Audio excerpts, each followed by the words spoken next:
What's up everyone, Sean from ARTV. It's time for a review of the long-awaited, I know I say that a lot, but seriously, this one took 4 years. In the world of pop, that is forever. The long-awaited third studio album, 24 Karat Magic, by pop singer, possible future icon, Bruno Mars. He's kind of got that swagger about him that reminds a lot of people of the coolness of the early Michael Jackson and a lot of those R&B and pop stars of the 80s and the 90s. And on 24 Karat Magic, he is embracing that sound and style more than ever. We got the lead-off title track back about a month and a half ago, and I didn't care for it that much at first, but I have to say that it has grown on me. I never disliked the song, it's just that I liked some of the elements and some of the others just kind of got on my nerves, and while that's still the case, you have to admit that this song is kind of fun. It's an anthem, you could play it in a party, a setting, in the car, driving, and people are going to sing along and have a good time. And it's smarter than your average pop song because, let's face it, Bruno Mars is a part of it. Bruno Mars is somebody who takes his time with his craft, and that is something that I have always appreciated about his music. His first album, Doo-Wops and Hooligans, is one that saw the more sincere and humble Bruno Mars, just kind of the innocent one with songs like Just the Way You Are and Grenade, just showing how fervent he was in his passion for his lover.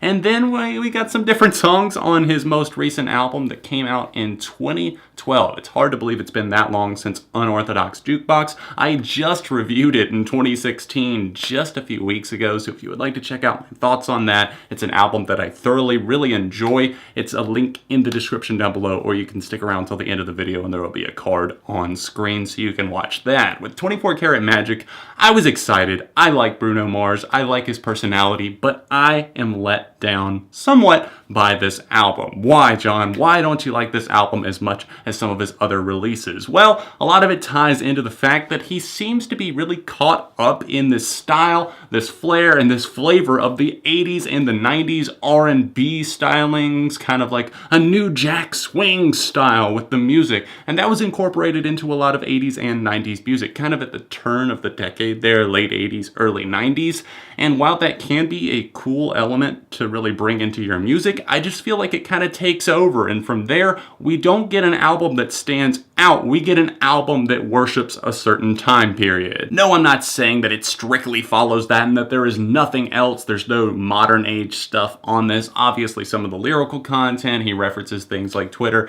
Instagram, texting, voicemail, obviously there's modern references. He's not pulling a Taylor Swift 1989 here where you feel like you're just in a time capsule completely somewhere and you have no idea what the date is, although I do love that. That's why I love the film It Follows so much. But with Bruno Mars here, he definitely does have some other things up his sleeve. He worked a long time on this album, and I will say that the instrumentals on this record are so well put together. He did work with some parts of the Smazingtons once again, but he also opted for a strict production crew, and I like that he brought in some really cool writers as well. You're gonna see Babyface on here, Philip Lawrence once again, who's helped co-write a lot of his stuff, and we see that incorporated into the production as well. He wanted a certain style, and he took 9 songs here, something that I will say, it's very, very short for an album that took 4 years. You only put out 9 songs in 33 minutes. Once again, that's the exact same length as your last record, and you had twice as long to work on this one. But to get back on track, I do enjoy the playful synthesizers on That's What I Like. The shouted vocals on Perm did grow on me a bit, and I like the kind of a nod that I feel like we're getting on Finesse to That Girl Is Poison by Bill Baff DeVoe. That's one that came out in the mid-80s, and I really, really enjoy that track. But seriously though, that song is very, very similar in the intro. Somebody should probably be getting paid royalties. Mars doesn't always sound quite like himself on this record. He's a crooner, he knows he's got a great range, and he mixes it up with his vocal styles. Obviously songs like Perm, Chunky, and 24 Karat Magic right off the bat, he's opening up the floodgates there with a different style. He kind of has like a talk sing type thing, and he mixes it up there.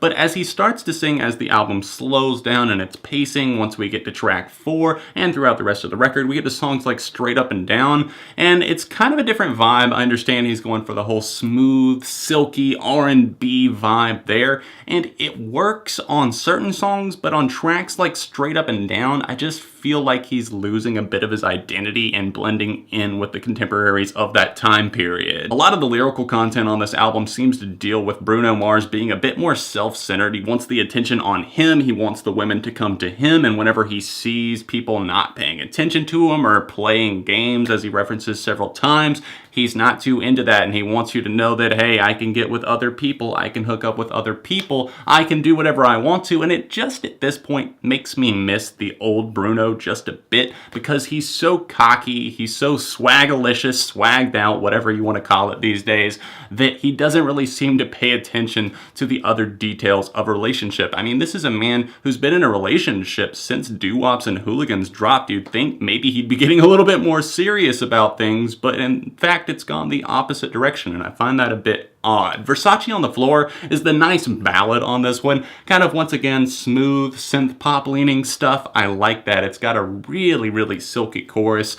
and I think that it's kind of a pretty song in a way. I mean, yeah, he's talking about disrobing someone and just going and having sex, but at the same time, he makes it sound so suave and elegant. Calling All My Lovelies seems to be one that's done in homage to the late, great king of pop, Michael Jackson. This song sees Mars hitting a higher register with his voice in some parts and just kind of floating all throughout. It's got a smooth vibe to it, and it is turning into one of my favorite songs on this project. I'm not going to say that there's a ton that I could see myself coming back to, but this is one of the ones that really jumped out of the track listing for me. I like that it plays with the synthesizer, kind of the guitar tone, and obviously there's a little subtle bass groove that's worked in there as well, and that's something that Mars does well. He wrote the majority of these songs himself, and he's a perfectionist. Obviously, that's why it took him so long to really smooth out these songs, finally get something out there. Just read through the interview with Rolling Stone if you don't believe me on him being a pop perfectionist, because this dude takes forever with his craft. I can't say that I necessarily see